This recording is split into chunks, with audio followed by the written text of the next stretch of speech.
안녕하세요. 교통사고 정보가 가득한 부상소리 김실장입니다. 교통사고로 당하는 많은 부상들이 있죠. 단순한 염자 진단부터 뇌진탕, 디스크, 골절, 회전근개 파열, 일일이 다 말하기 힘든 많은 부상들이 있는데, 그러한 부상들 중에서 디스크라든가 회전근개 파열, 이런 부상들처럼 기왕증이 있는 부상들은 합의금을 산정을 하기가 매우 어렵다, 이렇게 여러 차례 말씀을 드렸습니다. 기왕증이 뭐냐면 피해자분들께서 원래 가지고 있던 질병들을 이야기하거든요. 그러니까 당연히 교통사고하고는 무관하겠죠. 근데 이러한 기왕증들을 얘기를 하면 대부분의 피해자분들께서 어떤 얘기를 하냐면, 나는 사고 이전에 아픈 적이 없었다, 이렇게 이야기를 하십니다. 근데 나는 사고 이전에 아픈 적이 없었다 라는 주장만 가지고는 기왕증이 없었다 라는 부분을 입증을 하지를 못합니다. 그래서 항상 이러한 부분들이 피해자 보험사와의 다툼의 원인이 되죠. 이것 때문에 진짜 박터지게 싸우시는 분들 되게 많거든요. 그러면 이러한 기왕증들이 뭐가 문제가 되냐면, 기왕증은 내가 원래 가지고 있었던 질병이고, 이 사고로 인해서 이 기왕증을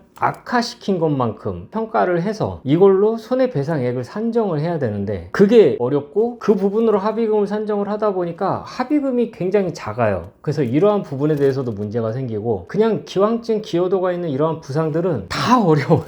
처음부터 끝까지 그냥 어려워요. 그래서 합의도 쉽지 않고 피해자들하고 보험사하고 분쟁도 많고, 이런 어려움들이 있는 그런 부상들이죠. 그리고 또 문제가 뭐냐면, 이게 A라는 의사, B라는 의사, C라는 의사가 각각 다 평가하는 기왕증 기여도의 비율이 다 달라요. A라는 의사는 뭐 30%, B는 40%, C는 뭐 50%, 이런 식으로 각각 다르게 평가를 한단 말이죠. 피해자분들은 나한테 유리하게 평가된 걸 갖고 와가지고 합의금 많이 달라고 그러고, 보험사는 피해자한테 불리하게 평가된 걸 갖고 와가지고 합의금 조금씩 못 준다 그러고, 이제 이거 가지고 또 박터지게 싸우는 거죠. 이러한 다툼이 생기는 부상 중에 가장 대표적인 게 디스크, 추간파탈출증하고 회전근개 파열, 이 두 가지가 정말 많아요.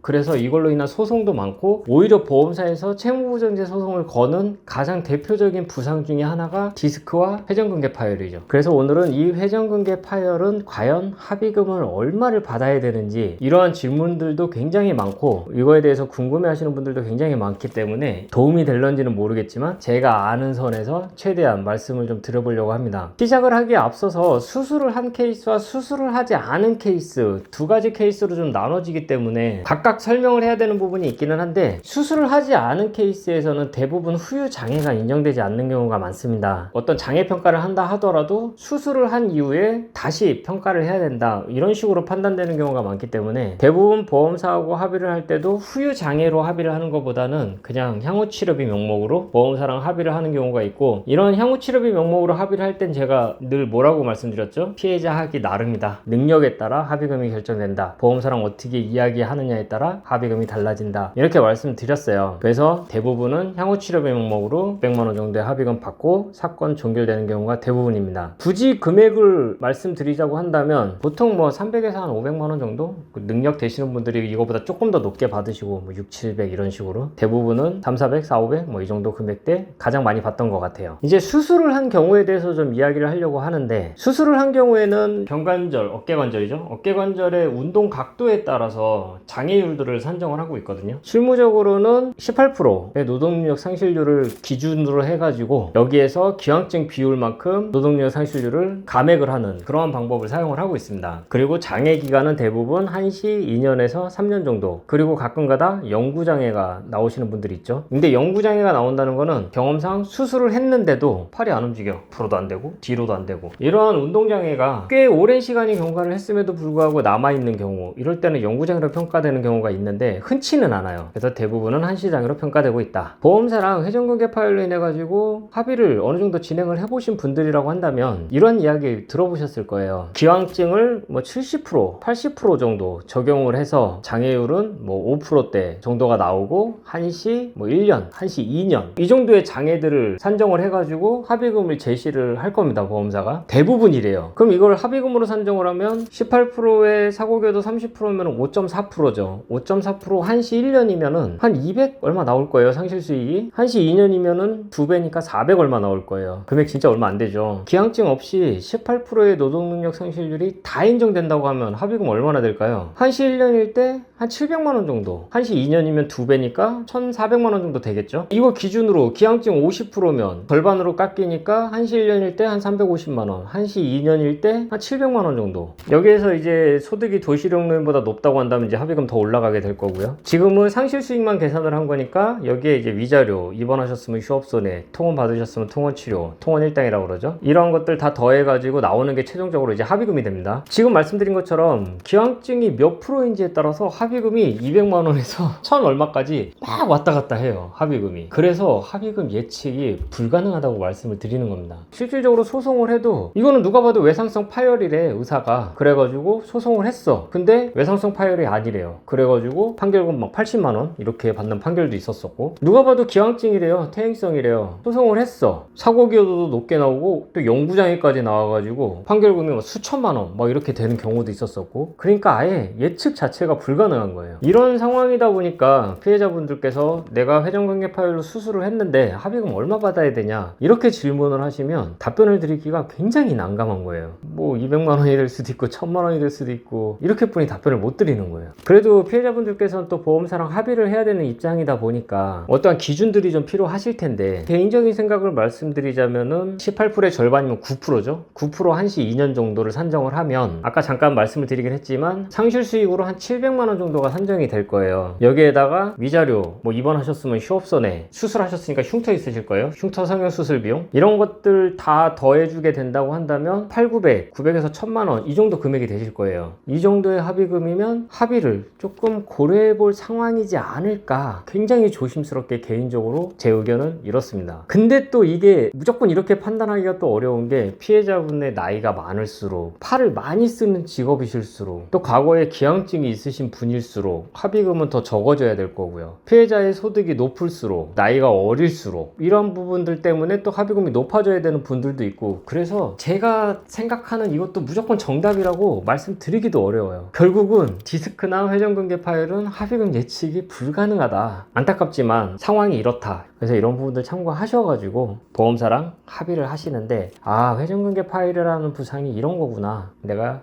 이렇게 접근을 한번 해봐야 되겠다, 이렇게 고민을 좀 한번 해보시고 보험사랑 합의 잘 되시길 바랍니다. 그래서 오늘은 교통사고, 회전근개 파열 합의금에 대한 이야기를 좀 해봤는데, 오늘 영상도 도움이 되셨다면 구독, 좋아요, 알람 설정 부탁드리겠습니다. 오늘 영상에서 마치도록 하겠습니다. 감사합니다.